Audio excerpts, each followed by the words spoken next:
પ્રાચી મંદ નિમણૂક માટે જે એનું રિન્યુ કરવાનું હતું એની જે દરખાસ્ત આવેલ છે એમ નિમણૂકની કાર્યવાહી કરવા માટે અભિપ્રાય મેળવવા માટે પોલીસ વિભાગ અને એસડીએમને મોકલવામાં આવેલ. તેમાં એમના વિરુદ્ધ એક ભૂતકાળમાં એક ગંભીર ગુનો નોંધાયેલો હોય અને એના માટે એક નેગેટિવ અભિપ્રાય નીકળી આવેલ, જેના આધારે અમે એની નિમણૂક રદ કરીને તાત્કાલિક અસરથી મામદાર સૂત્રાપાલને છે એ વહીવટદાર તરીકે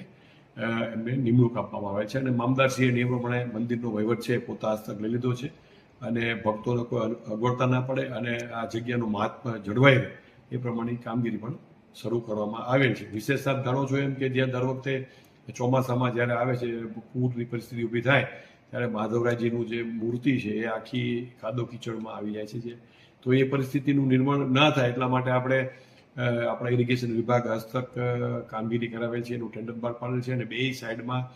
જે એની જે નદી છે સરસ્વતી નદી એમાં લાઇનિંગનું કામ કરી અને મંદિરમાં જે સ્લીપરી એકદમ ટાઇલ્સ થઈ જાય કે કોઈ પણ દર્શનાર્થી જાય તો એમાં લપસી જવાના બનાવો પડે છે, તો એ ટાઇલ્સ આખી ચેન્જ કરી, જે રફ ટાઇલ્સ આવે છે જેમાં લપસવાની શક્યતાઓ ઘટી જાય એનું આખું અમે ટાઇલ્સ વર્ક કરાવશું. બીજું જે મૂર્તિમાં જે કાદવ આવી જાય છે